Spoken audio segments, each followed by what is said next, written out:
Okay, speaking of kissing, Swerve and Hangman had the third match of their trilogy on Dynamite this week. They didn't kiss, but what if they had? You know? They came pretty close. They did some tender biting. What can we say, before we dig down into some of the stuff we loved about the match, what can we say from an objective perspective? Swerve was over as a face with the crowd. Hangman was getting booed by the crowd. The match had a slightly, and I'm not saying this like my judgmentally, the way they approached it felt like they approached it a little tactically. Both men were feeling each other out. They know each other pretty well at this point. They know each other's bodies. So they were kind of deciding how to approach the match. And then ultimately, the approach that they had was for 30 minutes. And so it was full on sex. Should we say that? Can we say that? I don't know what to say.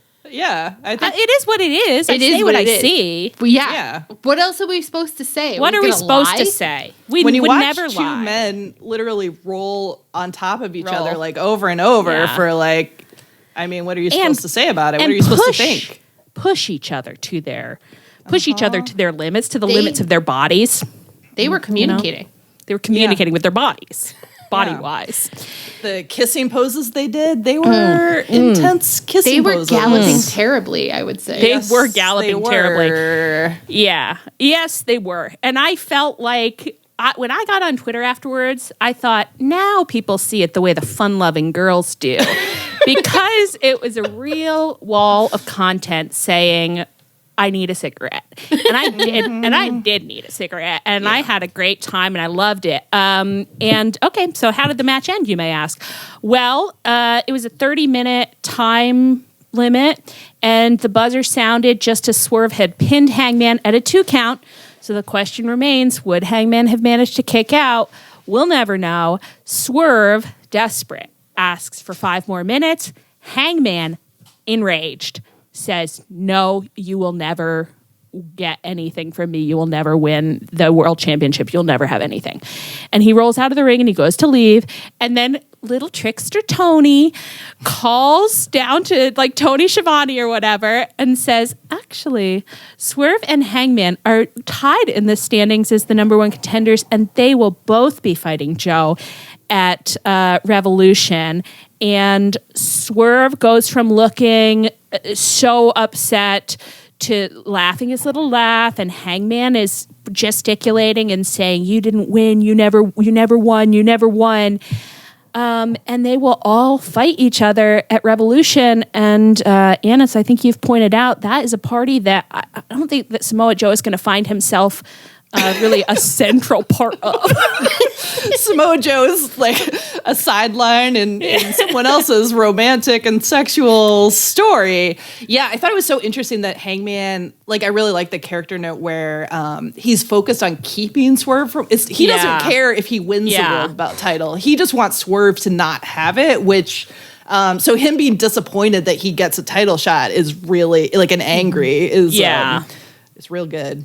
Mm-hmm. It's true, because he did that one little promo at Joe, but Swerve was there too, where he was just like, I let my eyes off the world championship, but now it's like I have my head screwed on, I'm gonna go for it again. But it's like, nobody buys it, buddy. We know that it's really not about you getting it, it's about him not getting it, which anyone who's ever been a toddler understands. Yeah. When a man broke into your house and threatened your baby, I mean, well, do you guys want to get into? Did you see that someone in our group chat, I wish I could remember exactly who, was like, the thing was that maybe it wasn't really a house invasion because, any house that Swerve's in, it's his house. So it's kind of a loophole, kind of a technicality there. It wasn't really heel behavior. So true. Do you guys want to talk about some of the face heel dynamics here, and maybe we can work through our feelings together? I would really like that because I am very indecisive about a lot of this. Like, I feel like a lot of the discussion I've been reading on the internet, I'm like, I don't quite agree with you, but I don't know how I feel either. So to me, like, Hangman going heel has made sense, like, as a story beat, because it's like Swerve like has dysregulated to him to the point where now he'll do anything to murder Swerve, and so that's working. I think it's much like in life, in fiction, it's easier for a good person to become a bad person than it is for a bad person to become a good person, which is why we should all be careful about what we're doing all the time. because you could really go off a cliff, you know, and it's hard to come back. But Swerve becoming babyface is the part where I'm like, yeah, they're not really doing the work, and they never do the work, you know. No. So. Right. It's like, is it fair to, but we decry everybody for it, so it's fair for us to do it. Is it fair for other people to complain about it that much when you didn't complain about it? I mean, I guess people complain about it kind of with when MJF heel turn, but then like MJF was doing whatever. We can't get into that. Let's not even reopen that. His can character's of worms. like so much more squirrely and all over the place. I feel like it was less of a But you are right. I keep doing our classic exercise of being like, okay, well, when Spike on Buffy face turned, like, what did they have to do to make it work? And I was thinking, like, does he out and out apologize for stuff? Like, no, except for eventually some really bad stuff he does. But it is. I was thinking about it, and I was like, okay, well, a certain degree of it is about vulnerability, right? Like, and that's true on all in all media. When there's an evil character, the more that you get to know them and understand them and see them in moments when they're not performing their villainy, that is when you start to like be like, oh, okay, no, I see it. And they have been doing. So Swerve has been doing these promos where they're kind of like facey promos that are talking about like what he wants and, you know, like what why he has done the things that he's done. I think it's mixed success. Like, especially he did the one on Collision that was the Black History Month themed one where he's saying like, I want to be the first Black AEW champion, which makes total sense as something for him to be pursuing. But then he also mixed in that he's like, so I won't apologize for anything that I've done on the way to get here.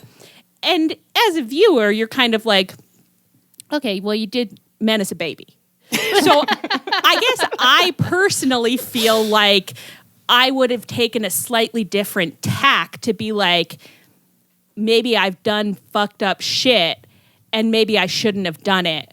But like when you have a dream that is so big and so important, sometimes like shit goes wacky on the way to get there. Yeah. That to me would have been more like, it's a slight change, but it would have been more persuasive than to deliver in kind of a villainous way. Like, but I'm not sorry for anything I've done, of course. Yeah. Yeah. And I think when you see that like the bad stuff they did came out, what it was motivated by, sometimes that can help. Like, I feel like Hangman has done the sort of Healy stuff to face pretty well when it was like, he was like insecure and alcoholic. So he started sort of downward spiraling and then he like treated his friends really badly. And so you can kind of come back from that because you're like, well, that's sort of like sympathy or at least relatable. And Swerve is like, so like, I love his presentation. He's so cool. And so, but he's still doing a lot of the like kind of cool psycho stuff. And it is harder to feel like he's a good guy, I think. Yeah. And I think that's where I have felt like the vulnerability is not coming out that much. You still feel like you're seeing a lot of performance.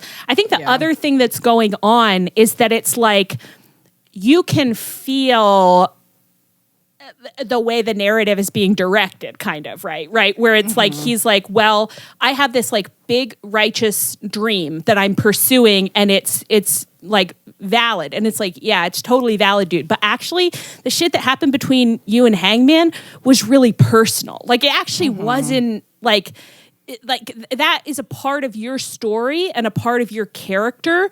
But we as viewers know that does not explain the shit that went on between the two of you. So you're not being 100% with us. You're not being fully vulnerable. You're not giving us everything. You're telling us a story. I was just thinking, like, because I've been very like, but I don't know how they like turn Swerve face like for real in the time frame that they have, because like the menacing a baby is just really bad. But I just thought you're right. It is really personal with Hangman. And I think if he came out and said, you know, I'm sexually and romantically in love with Hangman, and that's why I had to really go to his home because I was so driven wild by my love for him, I think that would work for me. So that's something to think about. Just a free idea for them. I think he could get away with just saying like, you know what? I can admit it. You make me crazy. I have done crazy things that I didn't mean to do, because I felt like you pushed me to the limit, and my anger at you for the things that you have pushed me to the limit. But you know what? Totally. I don't want that.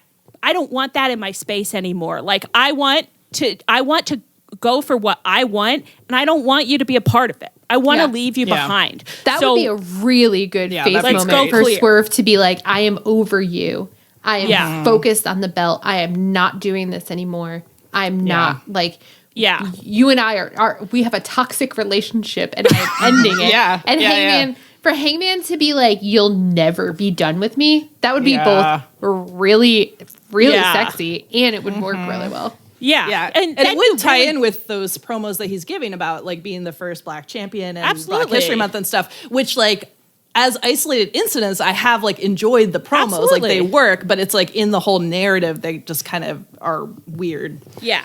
It really is this question of like, you want to make the pieces all add up. And I don't know, it's hard. Like I understand that it's hard to, over time in the world of wrestling, make it all make sense. Part of it. Is I think I listened to that interview that Swerve gave where he was talking about how like he and Hangman didn't want to fall into like this like rigid face heel roles, that they were coming into each fight examining motivations, which I think is fair, except that now I think like the structure is being imposed on them. You know what I mean? Like, they like all of us, like all of a sudden they don't have like it's just not, like if they had the freedom to continue both being kind of tweeners, it would work. But like it seems like we're supposed to be understanding that the structure is coming to play now. Yeah. Do you guys ever feel like I feel like sometimes when longtime wrestling fans are talking to me about how baby faces and heels have to function, and it's like I have, you know, like I know like other media and what good guys and bad guys are, but I don't have like the history of like or the wrestling history and experience. It's like often they're saying things, and it keeps reminding me of producer Marjorie told this story where like she told her 4-year-old that they couldn't roll down the windows in the car because when it's 32 degrees out because it's bad for the car, and she said he got a look on his face like, that doesn't sound right, but I don't know enough about cars to dispute it. And that's like constantly how I feel in these heel and face like conversations where I'm like, that doesn't seem right, but I'm out of my depth here. I don't know. Yeah. No, we definitely have acknowledged in the past that it's like we lack a certain amount of context for what has traditionally been the case in the sport, and a lot of the, you know, like traditional dynamics that people have played with. I think that we all have said at various points, like, it doesn't, face heel stuff does not always fully make sense to us, or like the stuff where it's like, if someone is a heel, like to be a heel, you have to have organic heat and everybody has to be mad at you. And it's kind of like, okay, well, there's like, sometimes that seems true, but then sometimes it does seem fun for the crowd to be like, oh, he's just being a little bad. Just being a bad little guy. Like there has to be space in there for bad little guys. I know. And people keep being also like, well, the crowds are changing. Now they want to cheer the heels and stuff. And it's like, well, if the crowds are changing, maybe we need to change how we're thinking about this too. But again, I don't know enough about cars to I know. So I don't know.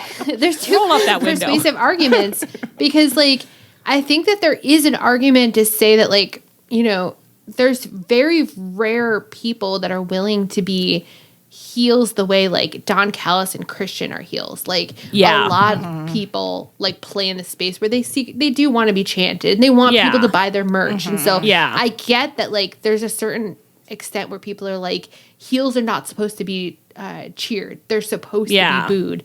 And like that's like, if you are wimping out from that, then that sucks. And I sort of understand where they're coming from, but at the same time I'm like, there should be a spectrum of heels. Like Swerve should be allowed to be a bad guy who gets cheered and exists in the same D&D quadrant as Christian, who is full on getting booed nonstop. Yeah. You know, I don't know. Yeah.